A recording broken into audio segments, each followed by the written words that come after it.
بازی فوتبال یکی از راه‌های بهترین بهداشت سلامتی و ترغیب طرز حیات سالم، اینچنین مهمترین وسیله متحدسازی خلق ملت‌های گوناگون به حساب می‌رود. در رابطه با این پرزیدنت اسوسیاسیون فوتبال آسیای مرکزی، پرزیدنت فدراسیون فوتبال تاجیکستان محترم رستمی امامعلی 9 فوریه سال 2024 بار نخست به سازمان ملل متحد پیشنهاد نمودند که نقش مهم فوتبال در سطح جهانی درک و پذیرفته شده با قبول قطعنامه مخصوص مجمع عمومی سازمان ملل متحد رسما روز جهانی فوتبال اعلان گردد. همین طریق 25 می همچون روز جهانی فوتبال در جمهوری تاجیکستان اعلان گردید. نو و مشهور بودن رشته فوتبال در دولت‌های اروپا با پیشنهاد رئیس فدراسیون فوتبال جمهوری تاجیکستان و رئیس مجلس عالی جمهوری تاجیکستان محترم رستمی امامعلی فوتبال مقام جهانی را گرفت و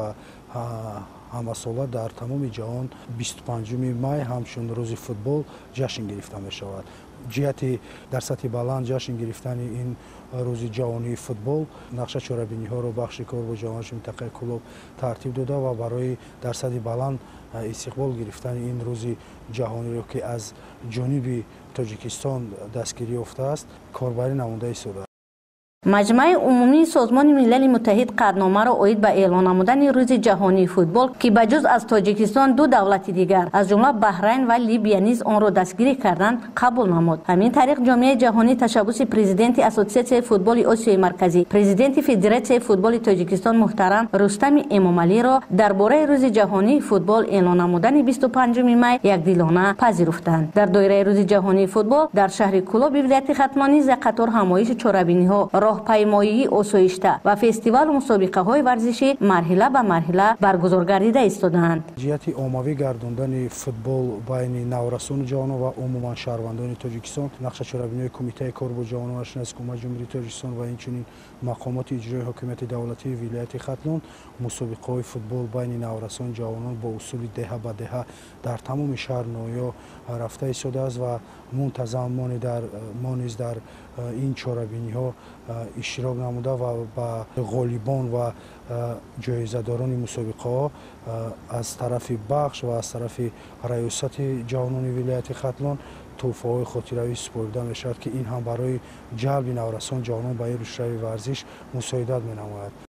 اعلان گردیدن 25 می همچون روز جهانی فوتبال را جوانان و ورزشکاران با یک خوشنودی قبول نموده این روند را در ترغیب طرز حیات سالم نیز به مورد ارزیابی داشتند. باید گفت که حکومت مملکت خاصه پرزیدنت جمهوری تاجیکستان محترم امامعلی رحمان به رشد همه نمودهای ورزش توجه خاصه ظاهر می نماید. نتیجه چنین غمخواری ها است که سالهای اخیر ورزشکاران مملکت پیوسته در مسابقه های بین المللی اشتراک نموده با سزاوار گردیدن به جایهای افتخاری نفوذ و اعتبار سرزمین صاحب استقلال را بلند برداشته تاجیکستان را در عرصه جهانی معرفی می نمایند. چون دیگر شهر و نواحی مملکت بخشیده به روز جهانی فوتبال ورزشکاران شهر کلوب نیز آمادگی خود را با مشق و تمرین ها برای بازی های در پیش ایستاده و روز جهانی فوتبال دیده ایستادند. رشته فوتبال در منطقه کلوب با جلب صاحبکاران و تبذیرهای اندیشه مقامات اجرایی دولتی ولایت ختلان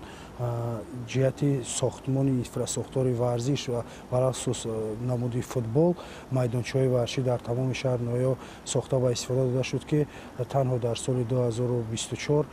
در شهر نویا منطقه کلوب 19 عدد میدانچه‌های ورزشی ساخته و استفاده داده شد. البته این هم برای عمومی گرداندن ورزش و تامین طرز حیات سالم مساعدت می‌نماید.